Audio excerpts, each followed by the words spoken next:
Saya, Cahaya Insyirah binti Abdul Razak, merupakan wartawan kru TV PSS, ingin mengucapkan ribuan terima kasih kepada Tuan kerana sudi ditemu bual pada hari ini. Tanpa membuang masa lagi, mari kita teruskan ke soalan yang pertama. Adakah Tuan sudah bersedia? Okey, kita boleh teruskanlah Cik Adik. Soalan saya yang pertama, apakah tujuan program Wira Anti Rasuah ini diadakan? Boleh Tuan kongsikan? Okey, pertama sekali saya ambil mic ni lah kan. Saya mengucapkan terima kasih kepada SK Buang Sayang kerana menerima kami sebagai kolaboratif kerjasama.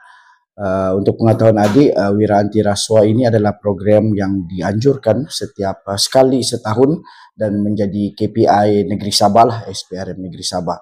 Terdapat tiga tujuan atau objektif utama Wira Anti Rasuah ini. Pertama adalah pembudayaan anti rasuah dan integriti. Maksudnya kita membudayakan kebencian kepada anti rasuah ini terhadap murid-murid dan supaya mereka akan menjadi orang yang berguna di kemudian hari. Dan kedua adalah memberi pendedahan awal tentang bahayanya gejala rasuah ini kepada murid-murid dan ia akan memudaratkan jika tidak diambil ambil perhatian. Jadi ia amat berguna untuk didedahkan dari peringkat awal. Dan ketiga adalah menyokong kami dalam secara tidak langsung mendapatkan sokongan daripada masyarakat, daripada guru-guru, murid-murid bahawa SPRM bertindak secara telus, profesional dan sentiasa memberi kerjasama kepada mana-mana agensi, terutamanya dari peringkat awal lagi dan sekolah untuk membuat program-program sebeginilah. Itu dia, ada tiga objektif utama lah. Terima kasih Tuan atas jawapan itu tadi. Mari kita teruskan ke soalan yang kedua. Apakah pengisian program anti rasuah ini? Boleh Tuan kongsikan?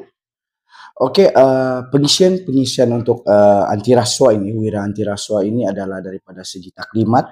Kita memberikan taklimat, pendedahan kepada murid-murid.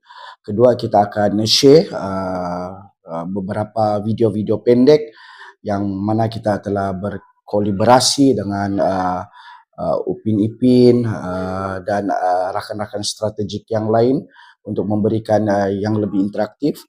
Dan dari samping itu juga kita selitkan juga permainan seperti yang tadi kita menyelitkan permainan silang kata dan seterusnya kita akan memberi hebahan daripada segi bahan-bahan edaran untuk kempen lah. Itulah. Terima kasih Tuan atas jawapan sebentar tadi. Kita teruskan ke soalan yang terakhir. Apakah harapan Tuan terhadap program Wira Anti Rasuah ini pada masa akan datang? Untuk program anti rasuah ini, harapan kami di SPRM Sabah agar ia akan memberi impak kepada murid-murid agar membenci rasuah. Sebab kita kami berpendapat bahawa rasuah ini harus diberi pendedahan daripada awal lagi, daripada kanak-kanak lagi, murid-murid lagi, supaya membenci rasuah dan seterusnya akan memberikan kita negara yang makmur, bebas dari